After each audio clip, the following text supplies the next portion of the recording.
So this is a Juniper recumbens squamata, I think. So this is a tree that I've had for 30 years or so, and it's a nice informal upright. Sits quite, as you can see, quite a reasonably sized, largish bonsai, and was developed and shaped initially by Hatsuji Kato in the Victorian Bonsai Society about 30 years ago. I was going to bring it for the Bjorn workshops, but that's obviously probably going to be postponed at this point. But yes, it's quite good. It's got a nice nabari at the bottom, quite a nice snaking structure, and then if we spin it around you can get a sense of the shape of the tree. Bit of an issue at the top here, just a straight section, but it does lean forward and is does disappear behind the tree once it's displayed properly. So quite nice, just a plain brown pot, and about 30 years old. So yeah, there you go.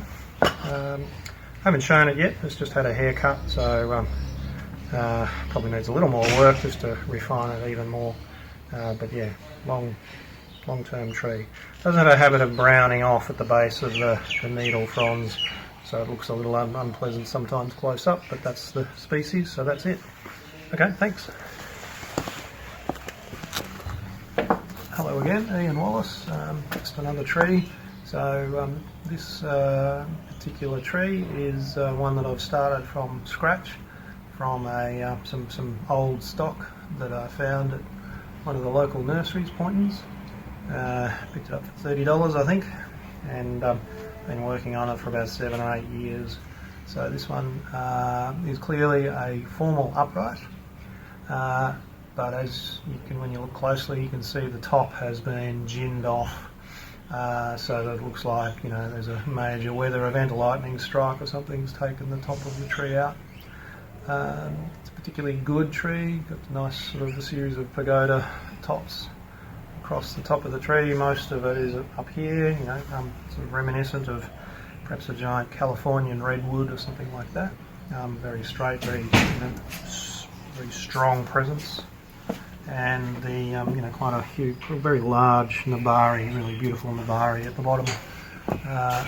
Looks up about probably about 15-20 centimetres across at the base, just in a nice unglazed oval pot, and most of the design is up there, and then you've got a couple of accent branches at the bottom with quite a few ginned off branches as you go down the tree as well. It's been in the show a couple of times, so some of you are likely to recall this particular tree. So yeah, it's a quick spin, but one of my favourite trees for sure. So there you have it. Okay, thanks, see ya.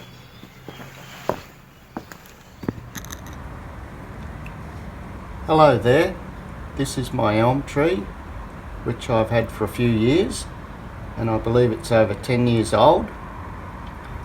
It has had a full repot about 1 year ago, and I've pruned it back a couple of months ago, and now some new growth is pushing out.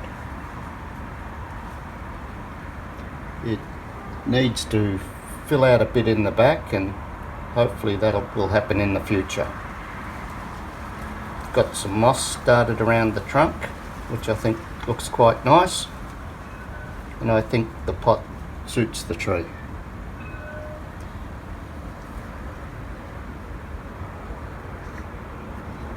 Anyway, I hope you've enjoyed my tree. I certainly like it. Thank you. This Chinese heirloom is about 30 years old. It was bought as an established bonsai about 6 years old. Over the years was neglected, and it was only maintained once a year. Since 2014, I decided to start teaching myself the bonsai technique and also get a private lessons. And since then, the bonsai is coming along really well. A few heavy branches was cut from the tree to give it a better taper, and also the nebari is coming along really nice, and I hope in the next few years it will be much better bonsai. Thanks for watching. This is liquid amber. It's 25-year-old. It was recovered from next door neighbor in 2014. It was nearly dying. I pruned it, repotted, hoping that it will come back, and it did. And I decided to turn it into a bonsai. So it wasn't enough branches, but over the years, as you can see, I managed to take it to the level that we can consider it as a bonsai. I think the trunk line has a bit of curve in it. It's nice and I like it. Thanks for watching. So what we have here is a black pine. I tend to like unusual trees when I go to shows, so I try to create ones that might be of interest to other people. Now, I had the original stock for this tree was nursery stock, untrained, and the original piece of stock was probably about 1.5 metres high, perhaps taller. The only thing of interest that it had was this trunk line here up to this point here. So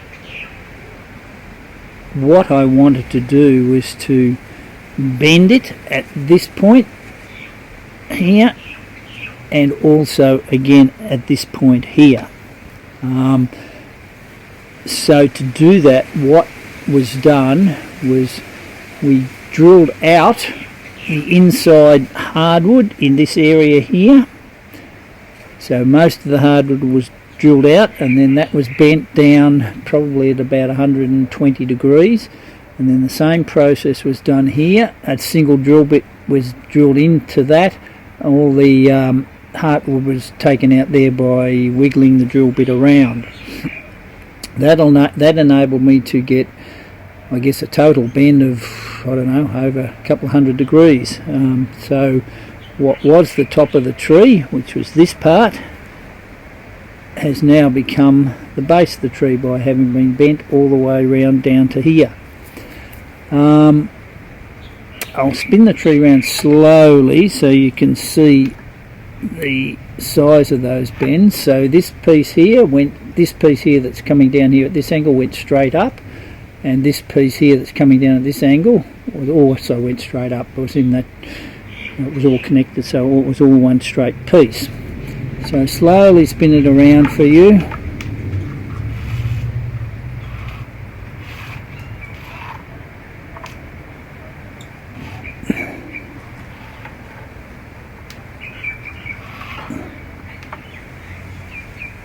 So, having got it down to there, what I did do was I made a mistake. I actually bent that piece down, but instead of taking it around this side of the trunk, I took it around that side. And after about 3 months I realised, oh, I really don't like it in that position. So then came the real effort to actually pull it back around the trunk and put it around the back, which is where it is now. But that obviously put a lot of strain on those two joints. Fortunately nothing broke, and the tree is in the position that it is today because of those processes. Now I think about 2014, it may be even earlier, not entirely sure, but I'd done all that heavy bending and intended to shape the tree as it is. But at the time there was a Japanese gentleman out here Yusuke Uchida, and he did a demonstration at the club, and I offered up this tree for him to do, and I told him what I wanted him to do. I didn't want him to do anything else apart from wire the very few branches that were on the tree, and pretty much he wired them up, and there was very little left on the tree.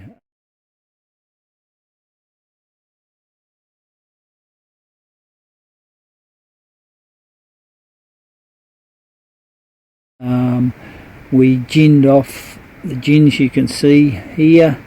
They're all ginned off, and since that time I've been shaping the tree, and I'm really happy with where it is now. The needle size is a good size for this size of tree. It's very healthy now.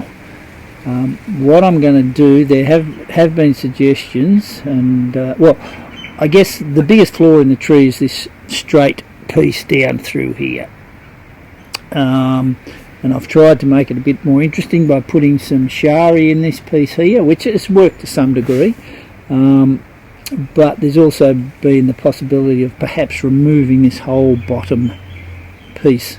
I'm not overly keen to do that, but what I'll do, I'll put a plastic bag around it and you can have a look and decide yourself. So here we are with the bottom piece covered by a plastic bag, and yes, it's a nice tree just looking at it like that. If I was to take the bottom piece off, I'd have to do a little bit of work in this area just to drop that so it's not quite as flat across there. I'd probably drop it down a little, but I really do like the bottom piece on it. I think it makes it a fairly unique tree that way. So let me just pause it. Okay, so there it is back with the bag off. I'll spin it around one more time for you so you can have a good look at it. The key obviously were these bends here. They made the tree, and they were clearly the most dangerous parts of the whole process. This gin here, up until a week ago, was a big pad out here, which initially I was happy to keep, but I don't believe it's needed, so I ginned it off last week. I don't think it was needed. You can see there's plenty of depth in that area now with this branch here, so I don't really think it was needed, and it just made it a bit too cluttered. Anyhow, there's a black pine, and there's a couple of techniques you might use to want to bend some heavy branches. Thank you.